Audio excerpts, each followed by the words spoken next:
The scream tore through the vineyard, sharp and raw, as if the night itself had been wounded.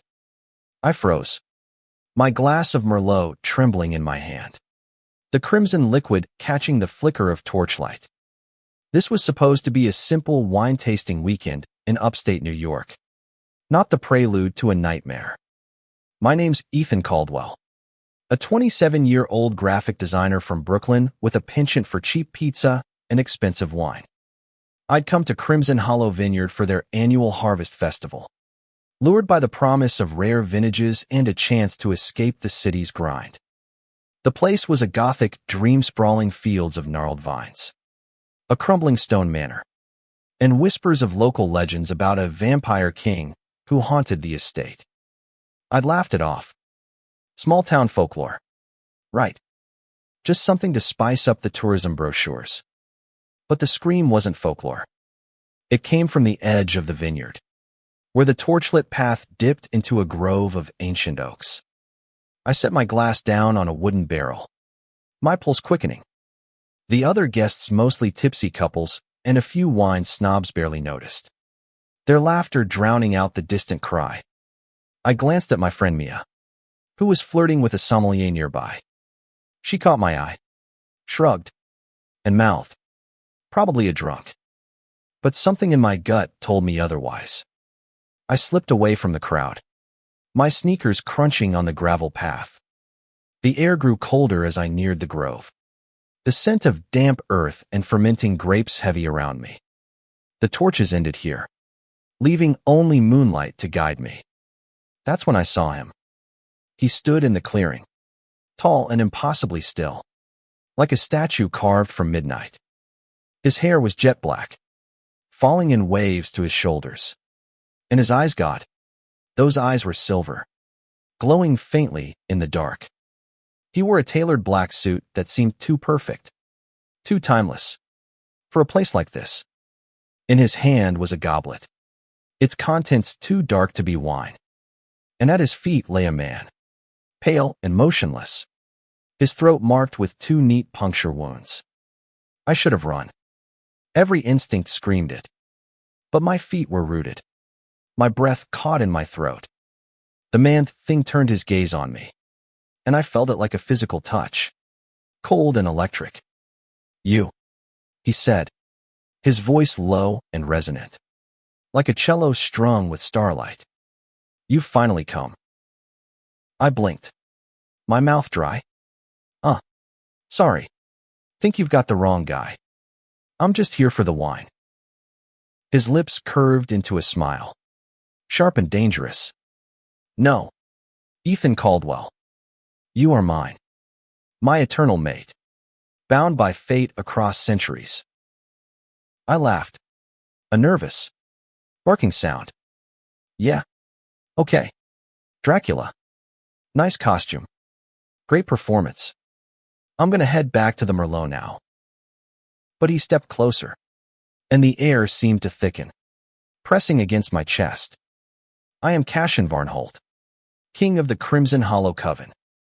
And you, Ethan, are no mere mortal. You carry the mark of my bloodline, a soul promised to me long before your birth." I stumbled back, my heart hammering. "What the hell are you talking about? I'm a graphic designer, not some vampire bride." His eyes softened, but the intensity didn't waver. "You feel it, don't you? The pull, the ache in your chest when you saw me." He was right, there was something, a strange warmth spreading through me, like a memory I couldn't place. But I wasn't about to admit it. "Look, Cassian, was it? I don't know what kind of LARPing cult you're running, but I'm not signing up for the blood-binding vow or whatever." I turned to leave, but his hand caught my wrist, gentle yet unyielding. His touch sent a jolt through me, like fire and ice colliding. "You cannot run from destiny," he said softly, "but I will not force you. Stay, learn, and if you choose to walk away, I will let you go." I yanked my hand free, my skin tingling where he'd touched me. "Fine. One night. I'll hear you out. but only because I'm curious, not because I believe you. His smile returned, softer this time, almost human. One night. Ethan. That is all I ask. The manor was a labyrinth of stone corridors and flickering candelabras, like something out of a Bronte novel. Cashin led me through its halls, his presence both commanding and unnervingly intimate. He didn't speak much, but his glances were heavy, as if he could see every thought in my head. I kept my distance, clutching my phone like a lifeline, though the signal had died the moment we stepped inside. He brought me to a grand library, its shelves lined with leather-bound tomes that smelled of age and secrets. A fire crackled in the hearth, casting shadows that danced across his sharp cheekbones. This is where it began, he said, gesturing to a portrait above the fireplace. It depicted a young man who looked eerily like Messamy dark hair. Same stubborn jaw standing beside a younger Cashin, their hands clasped. The date on the frame read 1783. Okay, that's creepy, I muttered. Photoshop in the 18th century. Impressive. Cashin's expression didn't falter. That is Elias, my first mate. You are his reincarnation, Ethan, born again to fulfill the vow we made. I crossed my arms, leaning against a bookshelf. Reincarnation. Really? You're laying it on thick. Next, you'll tell me I was Cleopatra in another life. He stepped closer, his voice dropping to a whisper. You were no queen. You were a poet, a dreamer, a man who loved fiercely and died too soon. I swore to find you again, no matter how many lifetimes it took. His words hit harder than they should have. I didn't believe in soulmates or eternal vows, but there was something in his voice, grief, longing that made my chest ache. And the guy outside? I asked, deflecting. The one with the neck tattoo courtesy of your fangs. Cashin's jaw tightened. A rogue from a rival coven. He came to challenge my claim on you. I dealt with him. You killed him. I protected you. He corrected, his eyes blazing. The Crimson Hollow is not just a vineyard. It is a sanctuary, a battleground. There are those who would see our bond broken before it can be sealed. I laughed, but it came out shaky. Bond. Sealed. Dude, I met you 20 minutes ago. Slow down. He reached out, his fingers brushing my cheek, and I froze. His touch was cool, but it sent warmth curling through me, like a fire kindling in my bones. You feel it, he murmured. Deny it all you want, but your soul knows mine. I pulled away, my face burning. I'm not denying anything. I'm just processing. Give me a second to catch up. Okay. He nodded, stepping back. Take all the time you need. But know this, the blood-binding vow is not just a promise. It is a choice. If you accept it, you will share my immortality. If you refuse, you will live your mortal life, and I will wait for your soul to return again. I sank into a leather armchair, my head spinning. This was insane. Vampires. Eternal mates. Blood vows, what was I even doing here? But as I looked at Cashin, standing there with centuries of pain in his eyes, I couldn't shake the feeling that I'd been here before, that I'd known him, loved him. Tell me about Elias. I said finally. If I'm him, I deserve to know. Cashin's face softened, and he began to speak.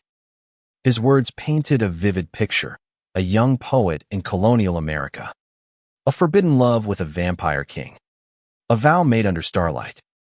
Elias had been brave, reckless, and fiercely loyal. He died protecting Cashin from a rival coven, his blood staining the very vineyard we stood on now. As Cashin spoke, I felt a pull, like a tide dragging me under. I didn't want to believe him, But the images in my mind felt too real, flashes of a life I hadn't lived, of a love I hadn't known. By the time he finished, the fire had burned low, and my heart was pounding. "I need air," I said, standing abruptly. "This is too much." Cashin didn't stop me as I stumbled out of the library, back into the cold night. The vineyard stretched before me, silent and vast, the stars above brighter than I'd ever seen. I leaned against an oak tree, trying to steady my breathing. That's when I heard Ida low growl from the shadows. A figure emerged, eyes glowing red, fangs bared. "So you're the king's new pet," she hissed, her voice dripping with venom. "Let's see if you bleed as pretty as Elias did." I barely had time to react before she lunged. Her speed was inhuman, a blur of pale skin and sharp claws. I dove behind the oak, my heart slamming against my ribs. This wasn't how I pictured my weekend, dodging a vampire in a vineyard instead of sipping Cabernet. "Cashin!" I shouted, scrambling to my feet. The woman vampire, whatever, circled me like a predator, her red eyes glinting with malice. She was tall, with white blonde hair and a cruel smirk that made my skin crawl. "You're not his," she spat. "You're just a shadow of Elias. A cheap imitation. Tell that to your boss." I shot back, grabbing a broken branch from the ground. It wasn't much, but it was better than nothing. "He seems pretty convinced I'm the real deal." Her laugh was cold, cutting through the night. "Cashin's delusional. He's been chasing a ghost for centuries. But Livia, will end this farce tonight." Before I could respond, a shadow moved Cashin. He appeared between us, his presence like a storm rolling in. "Livia," he growled, his voice low and dangerous. "You dare threaten what is mine." She bared her fangs. "Yours. He's mortal. Cashin. Weak. He'll die like Elias did, and you'll be left with nothing but your pathetic vow." Cashin's silver eyes flared, and for a moment, I thought he'd rip her apart. But he didn't. Instead, he turned to me, his expression softening. "Ethan, get back to the manor. Now." I wanted to argue, but the look in his eyes fierce. Protective stopped me. I bolted, my sneakers slipping on the damp grass. Behind me, I heard a snarl, then the sickening crunch of bone. I didn't look back. Inside the manor, I collapsed against a wall, my breath ragged. The library was empty now, the fire reduced to embers. I pulled out my phone, hoping for a signal, but it was still dead. Great. Trapped in a vampire soap opera with no way to call for help. Cashin returned minutes later, his suit pristine but his eyes haunted. "She's gone," he said simply. "For now." "Who the hell was that?" I demanded, my voice shaking. "And don't give me any cryptic rival coven crap. I want answers." He sighed, running a hand through his dark hair. "Livia was Elias's sister. She blames me for his death. She believes I stole him from her, that I cursed him with my love." I stared at him. "His sister? And she's a vampire too?" Cashin nodded. "She was turned after Elias died, by a rival coven seeking to undermine me. She spent centuries hunting me, waiting for you to return so she could destroy you." I sank into a chair, my head spinning. "So, what? I'm caught in some vampire family feud. This is insane." Cashin knelt before me, his eyes searching mine. "It is not insanity. It is fate. You are here because our souls are bound. Ethan, I know you feel it." I wanted to deny it, to laugh it off, but I couldn't. There was something to pull, a warmth that hadn't been there before I met him. It was like waking up from a dream I didn't know I'd been having. "Okay," I said finally. Let's say I believe you. What's next? Do I just drink your blood and become immortal? His laugh was soft, almost human. It's not so simple. The blood-binding vow requires trust, love, a choice made freely. I will not take that from you. I swallowed hard. And if I say no? Then you live your life, he said quietly. And I wait. Again. The weight of his words settled over me. Centuries of waiting, of loss, of love that refused to die. I didn't know what to say, so I didn't. Instead, I stood and paced the room, trying to make sense of it all. The rest of the night passed in a blur. Cashin told me more about the Crimson Hollow Coven, about the vineyard's history as a sanctuary for vampires who sought peace, not bloodshed. He spoke of Elias with a tenderness that made my chest ache, of their stolen moments under the stars, of promises made and broken by death. I listened, caught between skepticism and a strange, growing certainty that he was telling the truth. By dawn, I was exhausted, my mind a tangle of fear and fascination. Cashin offered me a room in the manor, a grand suite with velvet curtains and a four-poster bed. Rest, he said. You're safe here. I didn't feel safe, but I was too tired to argue. I collapsed onto the bed, the scent of lavender and old wood lulling me into a fitful sleep. I dreamed of Eliasov running through the vineyard, his laughter echoing, his hand in mine. But the dream shifted, and it was me running, Cashin's voice calling my name as blood stained the earth. I woke to the sound of shattering glass. Moonlight spilled through the broken window, and Livia stood there, her eyes blazing. You can't hide from me, she hissed. This ends now. I scrambled off the bed, my heart pounding so loud I thought it had burst. Livia moved like a shadow, her claws gleaming in the moonlight. Cashin, I shouted, but the manor was silent, the air thick with menace. You think he'll save you? Livia sneered, circling me. He couldn't save Elias. He won't save you. I grabbed a silver candlestick from the nightstand, holding it like a club. Stay back, I warned, my voice steadier than I felt. I'm not Elias. I'm not your punching bag. Her laugh was bitter. You're right. You're weaker. Elias at least fought for him. Her words stung, but I didn't have time to process them. She lunged, and I swung the candlestick, catching her shoulder. She hissed, more annoyed than hurt, and knocked it from my hand like it was nothing. I stumbled back, crashing into a dresser, my arm throbbing from the impact. That's when Cashin appeared, bursting through the door like a hurricane. Livia, enough. His voice was thunder, shaking the room. He grabbed her, pinning her against the wall with a strength that made the air hum. You will not touch him. Livia snarled, struggling against his grip. You're blind. Cashin. He's not Elias. He's a coward who'll run the first chance he gets. Cashin's eyes flicked to me, and for a moment, I saw doubt draw. Painful doubt. It cut deeper than Livia's claws. Go, he told me, his voice tight. Downstairs. Now. I didn't argue. I ran, my bare feet slapping against the cold stone floor.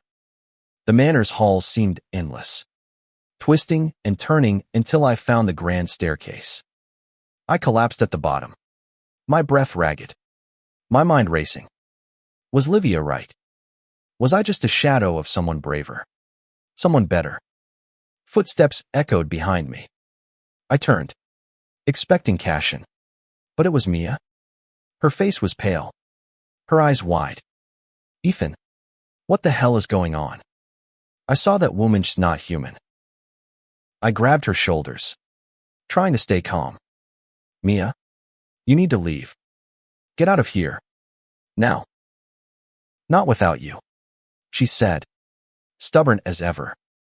You're in some kind of trouble, and I'm not bailing. Before I could argue, Cashin appeared, blood streaking his cheek. Livia's gone, he said, his voice heavy. But she'll be back. She always comes back. Mia stared at him, then at me. Okay. Someone explain. Now. I took a deep breath and told her everything. Cashin, Elias, the vow, the vineyard's secrets. Her eyes got wider with every word. But she didn't interrupt. When I finished, she whistled low.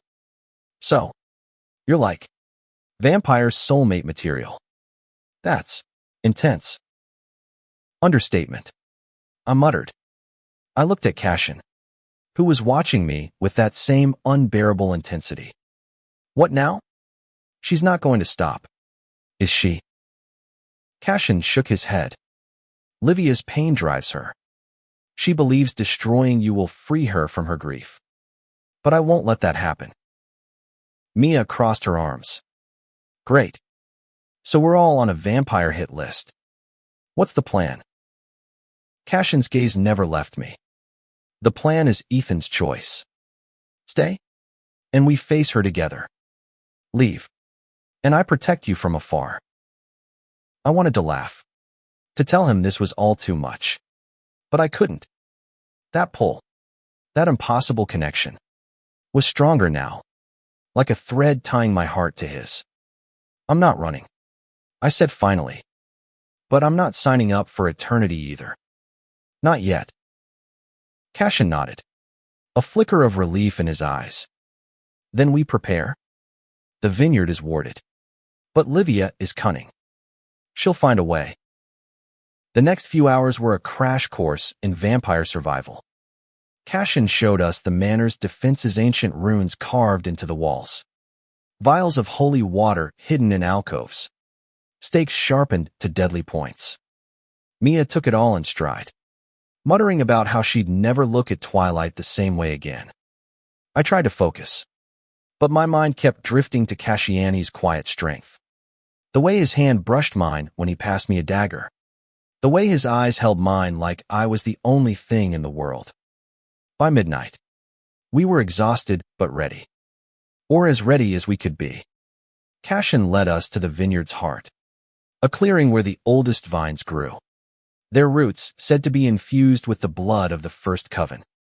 This is sacred ground, he said. If Livia comes, it will be here. We waited, the air heavy with anticipation. Mia clutched a stake, her knuckles white. I stood beside Cashin, my dagger feeling useless in my hand. Why me? I asked quietly. Why does it have to be me? He turned to me, his expression raw. Because you are my heart, Ethan. In every lifetime, in every form, I would know you anywhere. His words hit like a wave, and for a moment, I let myself feel of love, the history, the impossible truth of it all. I reached for his hand, my fingers trembling as they laced with his. I don't know if I'm ready for this, I admitted, but I'm here. He squeezed my hand, his touch grounding me. That is enough. The attack came at dawn. Livia wasn't alone this time. She brought others, their eyes glowing like embers in the mist. The vineyard erupted into chaos, and I realized this wasn't just about me.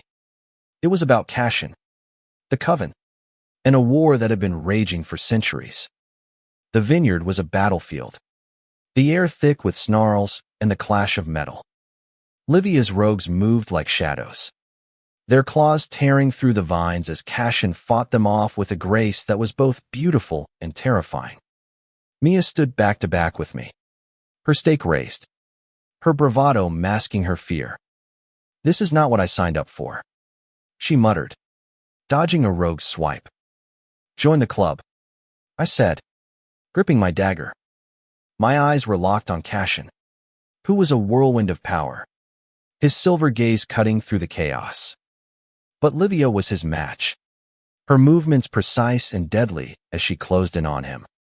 Ethan, Cashin shouted, his voice cutting through the din. Stay with me, But I couldn't. Not when Livia lunged at him. Her claws aimed for his heart. I ran, my body moving before my mind could catch up. I tackled her, my dagger sinking into her shoulder. She screamed, a sound that rattled my bones, and threw me off like I was nothing. I hit the ground hard, pain exploding in my ribs. Fool, Livia hissed, towering over me. You think you can save him? You'll die just like Elias. Cashin was there in an instant, pulling her away. Their fight was a blur, too fast for my eyes to follow. I struggled to my feet, my vision swimming. Mia grabbed my arm, dragging me behind a vine-covered trellis. You're an idiot, she said, but her voice was thick with worry. I had to. I gasped. I couldn't let her. I know, she said, squeezing my hand. You love him. I froze, the word hitting me like a bullet. Love. Was that what this was? This reckless, aching need to protect him, to stay by his side. I didn't have time to answer. The ground shook, and a wave of energy pulsed through the vineyard, knocking the rogues back. Cashin stood at the center, his hands glowing with a strange silver light. Livia, he roared. This ends now. She laughed, blood dripping from her shoulder. You can't kill me. Cashin, you loved me once. As Elias's sister. You still do. His face twisted, grief and resolve warring in his eyes. I love the sister Elias knew. You are not her. He moved, and it was over in a heartbeat. Livia's body crumpled, her eyes dimming as she fell. The other rogues fled, their courage gone with their leader. Silence settled over the vineyard, broken only by the rustle of leaves and my ragged breathing. Cashin knelt beside me, his hands gentle as he checked my injuries. You're hurt, he said, his voice tight. I'm fine, I lied, wincing as he touched my ribs. Is she gone? He said softly. For good this time. I looked at him, really looked at him, and saw the weight of centuries in his eyes. The loss, the love, the hope. What now? I asked. He cupped my face, his thumb brushing my cheek. Now, you choose. The vow, or your life as it was. I thought of Brooklyn, my tiny apartment, my late-night design sessions. I thought of Elias, of the love he'd shared with Cashin, of the life I'd glimpsed in dreams. And I thought of Cashiani's strength, his pain, the way he looked at me like I was his world. I don't know if I'm Elias, I said finally, but I know I'm here. And I want to stay. Not forever, not yet. But for now. His smile was like dawn breaking, soft and radiant. For now is enough. Mia cleared her throat, breaking the moment. Okay, lovebirds, can we get out of this creepy vineyard now? I need a drink. A real one. We laughed, the sound raw and real. Cashin helped me to my feet, his hand steady in mine. The vineyard was scarred, the vines torn, but it felt different now, less like a battleground, more like a promise. We walked back to the manor, the sunrise painting the sky in shades of gold and crimson. I didn't know what the future held: eternity, mortality, or something in between. But for the first time, I wasn't afraid. I'd come for the wine, but I'd found something else, a love that defied time. A choice that was mine to make, and a man who'd waited lifetimes for me. And maybe, just maybe, I'd been waiting for him too.